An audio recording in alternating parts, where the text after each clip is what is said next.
আন্তর্জাতিক নারী দিবস সফল হোক, সফল হোক। আন্তর্জাতিক নারী দিবস সফল হোক, সফল হোক।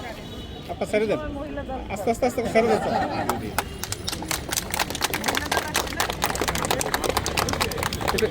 স্টল ভিজিট মনে হয় না?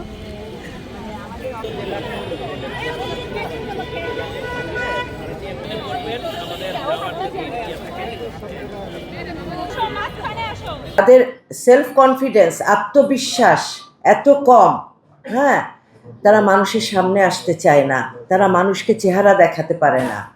আমরা মনে করি যে পর্দা করি ইসলামিক দৃষ্টিকোণ থেকে, কিন্তু ইসলামিক দৃষ্টিকোণে কিন্তু এই ধরনের পর্দা কোরআন শরীফে কোথাও লেখা নেই।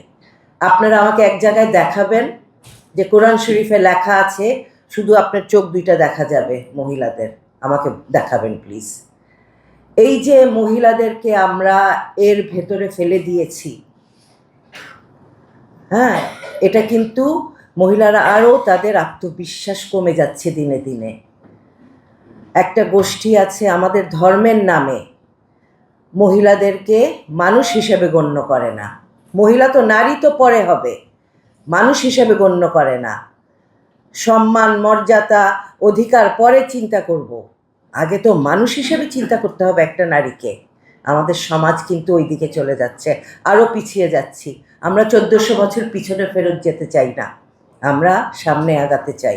পুরুষের কাঁধে কাঁধ মিলিয়ে কিন্তু শালীনতার সাথে, ভদ্রভাবে, পর্দার সাথে কিন্তু আমরা সামনে এগোতে চাই। 1400 বছর, এই যে বললাম, মহিলাদেরকে মানুষ হিসেবে গণ্য করে না, এবং মহিলাকে সাপ্রেস করার জন্য, তাদের চাপিয়ে রাখার জন্য, মহিলারা যেন ওই ঘরের অন্ধকারে মুখ থুবড়ে পড়ে থাকে একটা ময়লার মতো।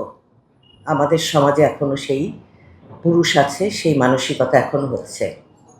এখানে অনেক পুরুষ লোক আছে আমাদের এখানে, তারা কিন্তু মুখে বলবে এক কথা, ভেতরে কিন্তু আরেক কথা। হ্যাঁ, আমরা নারীরা হলো কন্যা, আমরা মা, আমরা স্ত্রী। আমাদের ভূমিকা সবচেয়ে বড়।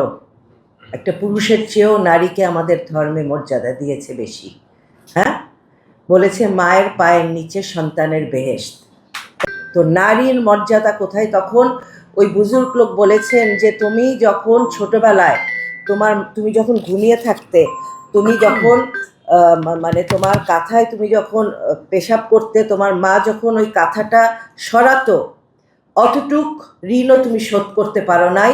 তোমার মাকে কাঁধে নিয়ে তুমি যে হজ করেছো, তুমি যে কাঁধে নিয়ে কাবা শরীফ ঘুরেছো, সাফা মারওয়া করেছো, তোমার মা যে ওই কাঁথাটা তোমার গায়ের থেকে সরিয়েছে, তুমি যে পেশাব করেছো, অতটুকু ঋণ তুমি পরিশোধ করতে পারো নাই।